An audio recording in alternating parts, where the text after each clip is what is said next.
White हाउसको tie निबन्ध। म कक्षा 6मा पढ्दै थिएँ। सायद त्यतिबेला 2058 साल जेठ 19 गते र भोलिपल्टको बिहानी थियो। के थाहा अघिल्लो दिन दरबार हत्याकाण्ड भएको थियो भनेर। प्रत्येक विद्युतीय सञ्चार माध्यमहरूले न मिठो र अशुभ ध्वनि सुनाइरहे वा भनौँ एकहोरो ध्वनि, जुन ध्वनिमा न रस थियो, न रङ थियो, न सूचना वा समाचार, केवल ध्वनि मात्र। चाहे रेडियो होस् वा टेलिभिजनले मिडियाहरूले सूचना प्रवाह गर्नुभन्दा पूर्व नै हल्लाहरू पुगिसकेका थिए कि माओवादीले राज परिवारको अन्त्य गरे। सब जिब्रो टोक्न थाले। कोही निराश बन्दै थिए त कोही जो क्रान्ति गर्दै थिए, युद्ध गर्दै थिए वा भनौँ माओवादीका वफादार कार्यकर्ताहरू खुसीले गदगद थिए। सर्वसाधारण भन्न थाले, अब बाँचिँदैन, राजा त मारे। त्यत्रो सुरक्षा घेरामा भएका रानुलाई त सखा पारे भने अब हामीलाई कसले बाँकी राख्छ? यो बिनाको दाई हुने भो। अब देश विदेशी हस्तक्षेप हुन्छ। अब विदेशी सेनाले कब्जा गर्छ। अब नेपाल भुटिने भए जनता, लुटिने भए सर्वसाधारण। कलियुग कलियुग भन्दै कलियुग भनेको यही रहेछ। तर माओवादी कार्यकर्ताहरू बिना सूचना र आधिकारिकताका आधारमा नाक कोक्र्याउन थाले कि जनयुद्ध सफल भयो भनेर। जनतालाई ध्वास दिन थाले, युद्ध सफल भयो भनेर। हामीले राजाको शासन अन्त्य गर्यौँ, अब जनताको प्रत्यक्ष शासन लाद्न सकिन्छ, पिर नगर्नुहोस्। यस्ता प्रकारका बाणी छरेर उनीहरू आफ्नो विगतको पृष्ठभूमि, युद्ध पृष्ठभूमिको उपलब्धिलाई प्रमाणित गर्न चाहन्थे। तर जब मिडियाहरूले सही सूचना प्रवाह गर्न थाले, अनि मात्र जनताहरूमा वास्तविक घटनाहरूको समाचार सम्प्रेषण हुन थाल्यो। त्यसपछि जनताहरू बीच प्रत्येकको बुझाइ अनुरूप टिप्पणीहरू आउन थाले। कोही भन्ने गर्थे अब अमेरिकाले शासन गर्छ यहाँ। कोही भन्ने गर्थे भारतले उसको देशमा काप्छ नेपाललाई। अमेरिकी सेना भित्रन्छ नेपालमा, अर्को राजा चुनिन्छ। फेरि कोहीको आशय हुन्थ्यो माओवादीले राजाको अन्त्य गरेकोले माओवादीको शासन चल्छ। जिते माओवादीले खुङखार रहेछन् माओवादी र प्रचण्ड बाबुराम। कसले राज परिवारको अन्त्य गर्यो भन्ने कुरा त्यति बेलासम्म पनि लुप्त नै थियो। यद्यपि अहिलेसम्म पनि लुप्त नै छ, वा भनौँ ओपन सिक्रेटमा छ। अनि त्यसपछि चाहिँ राष्ट्रिय अन्तर्राष्ट्रिय रूपमा नेपालको र नेपालप्रतिको ध्यानाकर्षण हुन थाल्यो। राज्य नेतृत्वविहीन र अभिभावकविहीन बन्यो। गाउँ गाउँमा माओवादी कार्यकर्ताहरू बिजेको राको बोकेर जुलुस निकाल्न थाले। कोलाहाल बचिन थाल्यो गाउँ गाउँमा, लेक बेसीमा, भन्स्याङ चौतारीमा र हिमाल पहाड र तराईमा। जे भए पनि लाखौँ नेपालीले कपाल खोरेर वीरेन्द्रको क्रिया बसे। वीरेन्द्रको परिवारको दाह संस्कार राष्ट्रिय सम्मान साथ भयो। प्रश्नहरू उठ्न थाल्यो। यदि वीरेन्द्रका प्रत्येक सन्तानहरू सखा बन्यो भने ज्ञानेन्द्रका किन कोही मरेनन्? त्यसैले प्रत्येक नेपालीहरू जो सुसूची छन् तिनीहरूले ज्ञानेन्द्रप्रति शङ्का गर्न पछि परेनन्। शङ्का पनि स्वाभाविकै थियो। हरेक क्रियाकलापहरूले त्यस्तै प्रकट गर्थे। जे भए पनि ज्ञानेन्द्र नेपालको राजामा चुनिए भन्नुपर्छ। स्वभावले वा नियमले राजाको जेठो छोरा राजा हुन पाउँछ, तर ज्ञानेन्द्र माहिला थिए। त्यही पनि राजाका भाइ माहिला र राजकीय परम्पराका आधारमा वीरेन्द्र पश्चात वीरेन्द्रका जेठो छोरा दिपेन्द्र राजा बन्न पाउने निश्चित थियो। भन्नेहरूले भन्ने गर्थे पारसको र ज्ञानेन्द्रको ग्रान्ड डिजाइनमा आधारित घटना हो यो भनेर।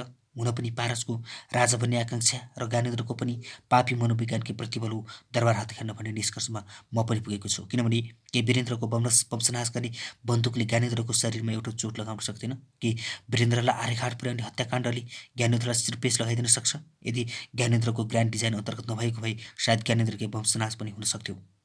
के माओवादीले दरबार हत्याकाण्ड गरेको हो भनेर भन्न सक्ने स्थिति छ? यदि माओवादीले गरेको थियो भने ज्ञानेन्द्रलाई पनि सखा पार्न सक्थ्यो।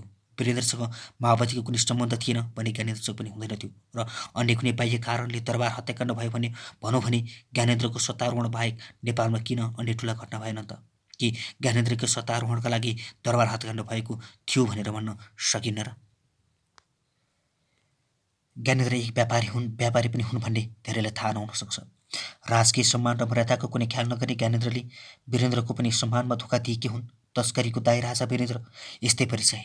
त्यही परिचय बाहेक ज्ञानेन्द्रले वीरेन्द्रलाई के दिए? म त आज त्यो भनिदिन सक्छु कि यदि राजा वीरेन्द्र थिए भने नेपालमा आजको भयावह स्थिति हुने नै थिएन। वीरेन्द्रले सबको घाउमा मलम लगाउन सक्थे, वा भनौँ जनभावनाको कदर गर्ने वीरेन्द्र स्वभाव र गुणले माओवादीको युद्धलाई बन्दुकमै सीमित गरेर राख्थे भनेर भन्न गाह्रो छ। शान्ति प्रक्रिया वा दलहरू बीचको मेलमिलापलाई बढावा दिन सक्थे। त्यस्तो प्रकारको छाँटकाँट त्यति बेला नै ल्याइसकेका थिए वीरेन्द्रले। माओवादीलाई बहुदलमा प्रतिस्पर्धा गर्न दिएर राजनीतिको केन्द्रबिन्दु बनाउने हेतुलाई नजिकबाट निहालिरहेका मूर्तिचोर ज्ञानेन्द्रलाई पाच्य हुन नसक्नु नै दरबार हत्याकाण्डको जड कारण हो। अरूलाई सुम्पिने सत्ता दाइ मारेर ठुलो भाग हडप्ने निकृष्ट मनोभावका कारण भएको हो दरबार हत्याकाण्ड। युद्ध भए पनि जति शालीन थियो विगतमा, क्रान्ति भए पनि जति सभ्य थियो विगतमा, त्यो हुन सकेन ज्ञानेन्द्रको राज्यारोहण पश्चात। युद्ध झन् आक्रोशित बन्न थाल्यो, क्रान्ति झन् भयावह बन्न थाल्यो, सब ज्ञानेन्द्रकै दरबारबाट हुन थाल्यो। ज्ञानेन्द्रकै दरबारबाट मुक्त हुन क्रान्तिले उग्र रूप लिन थाल्यो, युद्धले चरम रूप लिन थाल्यो। वीरेन्द्रले प्रस्तुत गरेका शालीनता र नम्र स्वभावलाई ज्ञानेन्द्रले युद्धको रगतमा लतपताइदिए। एउटा हिटलरको शैली अपनाउँदै गाउँ गाउँमा शाही नोकरहरू फैलाएर जनतामाथि अनैतिकताको कुर्रा बर्साउन थाले। सायद वीरेन्द्रको स्वभावप्रति रुष्ट थिए उनी।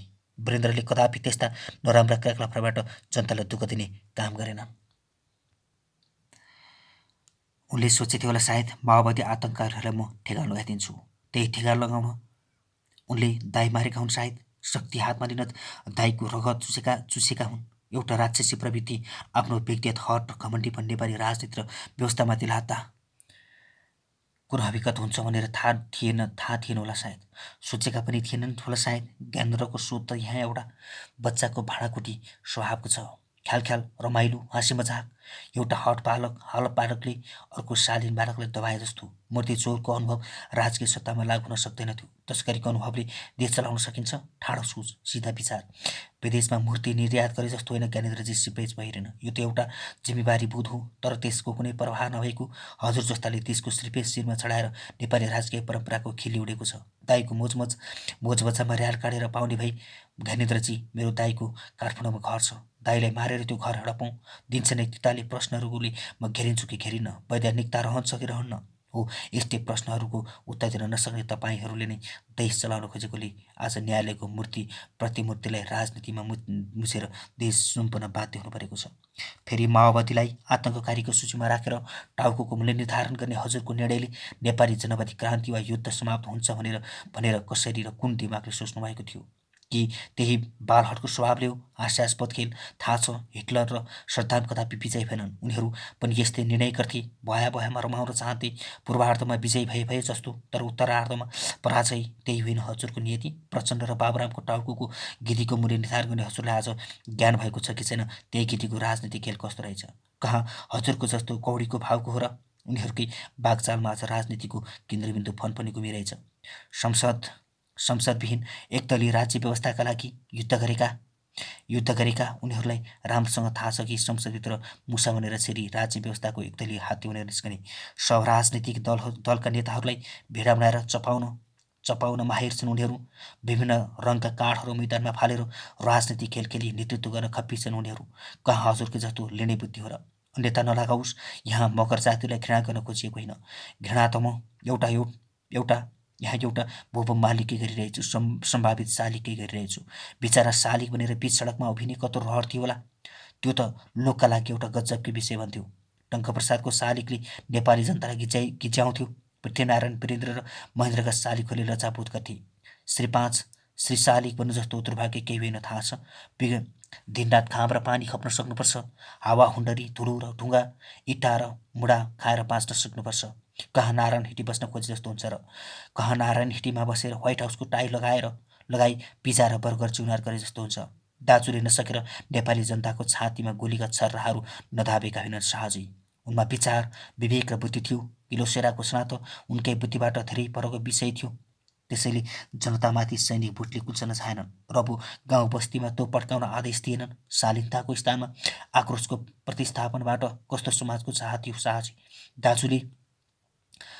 दाजुले नसकेकोमा आफूले सकेर देखाउने प्रण भएर देखाएको भए सायद दाजुकी हत्या पनि कालान्तरमा सही साबित बन्न सक्थ्यो होला। भलै थियो भनिरहँदा मानवीय संवेदनशीलताले पटक पटक सरापिरहेछन् म आफैलाई। तर त्यो पनि सकिएन। के गर्न खोजिसेथ्यो कि बुलेट प्रुफ दरबारको कोठामा सुत्न खोजिसेथ्यो हो? राजा वीरेन्द्रले त्यति लामो समय करिब 7-8 वर्षसम्म पनि नचलेका कदमहरू चालेर छोटो समयमा नै गाउँबाट माओवादीहरूलाई हजुरकै शब्दमा आतङ्ककारी गिरोहहरूलाई निमेट्याएर पार्न खोजेको देख्दा आज यस्तो लाग्छ सहजै जबकि तिनी परिभाषित आतङ्ककारीहरूबाट आज देश चलिरहेछ।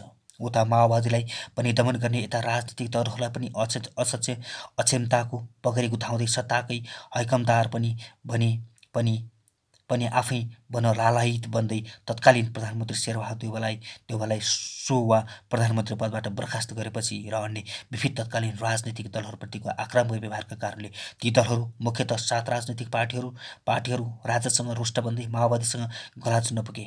त्यहाँबाट नै ज्ञानेन्द्र एक्ला र निरीह बन्न बाध्य भई। अरू त त्यस्तै हो, गिरिजालाई रुष्ट बनाउनु ज्ञानेन्द्रलाई ओह्राली झार्ने एक प्रमुख कारक थियो।